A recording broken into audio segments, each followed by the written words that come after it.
యొక్క admission basis ఎలా ఉంటుందంటే ఒకటి వాళ్ళ ఓన్ ఎంట్రన్స్ ఎగ్జామినేషన్ పెడతారు బీస్టాట్ కానీ బీమ్యాథ్స్ కానీ అట్లాగే పోస్ట్ గ్రాడ్యుయేషన్ కూడా వాళ్ళ ఓన్ ఎగ్జామ్ ఉంటుంది యూజీలో వచ్చేటప్పటికి ఈవెన్ ఒలింపియాడ్ ద్వారా కూడా వెళ్ళే అవకాశం ఉంటుంది పర్టికులర్గా మ్యాథ్స్ ఒలింపియాడ్ ఏదైతే ఉంటుందో ఐఎన్ఎం ఇట్లాంటి మ్యాథ్స్ ఒలింపియాడ్ కానీ కంప్యూటర్ సైన్స్ రిలేటెడ్ ఒలింపియాడ్స్ దానికి సంబంధించి అంతా కూడా డీటెయిల్గా ఆల్రెడీ ఆ వీడియోలో చెప్పడం జరిగింది బట్ స్పెసిఫిక్గా ఇప్పుడు ఈ వీడియో నేను చేయడానికి గల మెయిన్ ప్రత్యేకమైన రీజన్ ఏంటంటే ఆల్రెడీ చెప్పారు కదా మళ్ళీ దీనికి ఏంటంటే ఇది కూడా యూజీ అడ్మిషన్ కాకపోతే నేను లాస్ట్ ఇయర్ కూడా ఒక వీడియో చేశానండి బిఎస్డిఎస్ అంటే బ్యాచిలర్ ఆఫ్ సైన్స్ ఏదైతే మీకు డేటా సైన్స్ ఉంటుందో ఈ పర్టికులర్ డేటా సైన్స్ కోర్స్ ఏదైతే మనకు ఉంటుందో ఈ డేటా సైన్స్ కోర్స్ అనేది ఎక్స్క్లూసివ్గా ఇప్పుడు ఎందుకు చెప్తున్నానంటే ఇంతకుముందు లాస్ట్ ఇయర్ చేసినప్పుడు వీడియో ఏంటంటే ఆల్రెడీ బ్యాచిలర్స్ ప్రోగ్రామ్ యూజీ ప్రోగ్రామ్తో కలిపి అడ్మిషన్ వాళ్ళు నిర్వహించడం జరిగింది బట్ సపరేట్గా ఎగ్జామ్ కండక్ట్ చేశారు కూడా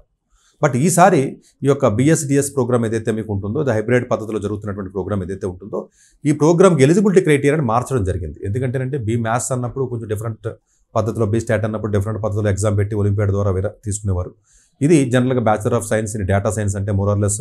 జేఈకి కొంత లింక్ ఉంటుంది కాబట్టి అంటే bachelor of science data science సంబంధించిన కోర్సెస్ ఏవైతే ఉంటాయో ఎన్ఐటీస్కి వాటికి ఏదైతే ఉంటుందో దీనికి జేఈ మెయిన్స్ ఏదైతే స్కోర్ ఉందో దాన్ని కొత్తగా ఈ యొక్క ఐఎస్ఐని ఆ జాబితాలోకి తీసుకెళ్ళడం జరిగింది మనకి ఆల్రెడీ నోటిఫికేషన్ రిలీజ్ అయింది చక్కగా మీరు అప్లై చేసుకోవచ్చు ఆల్రెడీ రిజల్ట్ కూడా వచ్చింది కాబట్టి జేఈ మెయిన్స్ రిజల్ట్ కాకపోతే ఇందులో ఉన్నటువంటి కొసమేరపు ఏంటంటే మోస్ట్ అడ్వాంటేజెస్ పాయింట్ ఏంటంటే జేఈ 2024 కూడా తీసుకుంటాడు అంటే మీరు అనొచ్చు సార్ ఇందులో పెద్ద గొప్ప పాయింట్ ఏముంది 2024 తీసుకుంటే మనకి అవసరమే ఉంది 2025 కదా కాదండి చాలామంది స్టూడెంట్స్ జేఈ మెయిన్స్ ర్యాంక్ వచ్చి తెలియక నా దగ్గరికి చాలామంది వచ్చారండి even IIT Hyderabad mechanical IIT Kharagpur ఇలాంటి పెద్ద మంచి ఐఐటీలో కూడా మెకానికల్ కెమికల్ ఇంజనీరింగ్ అని చెప్పి వస్తారు వాళ్ళకి పెద్ద సాటిస్ఫై అవ్వరు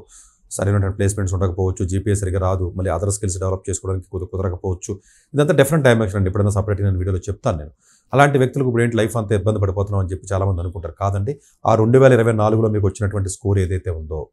ఆ స్కోర్తో ఇంక మీకు ఆ కోర్సు నచ్చకపోయినా ఆ కాలేజ్ నచ్చకపోయినా ఆ బ్రాంచ్ నచ్చకపోయినా సిఎస్ సైడ్ రావాలనుకుంటే